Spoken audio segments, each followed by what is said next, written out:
તે તારીખ 8 ઓક્ટોબર 2025 રોજ રાત્રે આશરે 10 વાગ્યાના રોજ કંટ્રોલ રૂમમાં ફોન આવ્યો હતો કે જે જલારામનગર સોસાયટી છે, પટેલનગર ઉધના પોલીસ સ્ટેશન વિસ્તારમાં છે, ત્યાં કોઈ ઘટના બની છે અને અવાજ આવી રહ્યો હતો.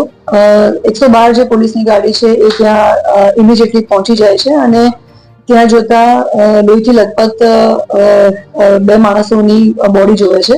108 નંબર બોલાવે છે અને બીજા પણ એક બેન છે જેને પણ ઇન્જરી થઈ હતી. એ ત્રણેયને હોસ્પિટલમાં તાત્કાલિકમાં શિફ્ટ કરવામાં આવે છે.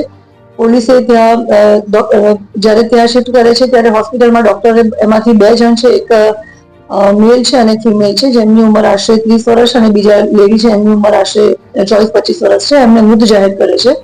ઘટના એ બની હતી કે જવાહરનગર જે સોસાયટી છે, સાંઈ જવાહર ચોકી, સાંઈ જવાહર સોસાયટી, પટેલનગર જે સોસાયટી છે ઉધનામાં, 9:45 વાગ્યાના આસપાસમાં જે સંદીપ ઘનશ્યામભાઈ ગોળ છે, જેની ઉંમર 32 વર્ષ છે, એ એમની વાઈફ પાસે જીદ મૂકે છે અને કહે છે કે ભાઈ તારી નાની બહેન એટલે કે એની પોતાની સાળી જોડે એને મેરેજ કરવા છે.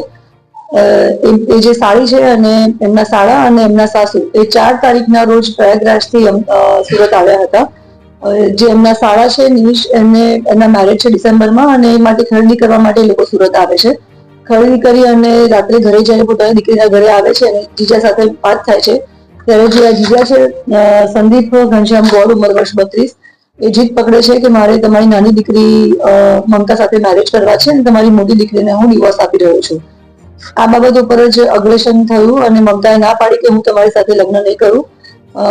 મારા બહેનને પણ તમે વિશ્વાસઘાત કરો છો તો હું તમારી સાથે મેરેજ કરી શકું એમ છું નહીં. તે વખતે જે આ સંદીપ ઘનશ્યામ ગોળ છે એ પોતે અગ્રેસર થયો અને પોતાની પાસે રાખેલા ચપ્પુથી જ્યારે હુમલો કરે છે મમતા ઉપર, એમના સાડી ઉપર, ત્યારે જે સાળા છે એ પણ વચ્ચે પડે છે. એમના પર આ સંદીપ હુમલો કરે છે અને ગંભીર રીતે ઈજાઓ થતા બ્લીડિંગ પણ ત્યાં બહુ થયું હતું અને એમના સાસુ વચ્ચે પડ્યા, એમને પણ ઈજાઓ થઈ હતી. અને જ્યારે કંટ્રોલ રૂમમાં ફોન આવે, પોલીસ પહોંચી, 108 પહોંચી અને ત્રણેય જ્યારે ઇમિડિયેટલી હોસ્પિટલમાં એડમિટ કરવામાં આવે છે ત્યારે ડોક્ટર એમાંથી એમના સાળા અને સાળીને મૃત જાહેર કરે છે. રાત્રે જ આરોપીને પણ સંદીપ ઘનશ્યામ ગોળને ઉંમર 32ને પોલીસે અરેસ્ટ કરી લીધો છે.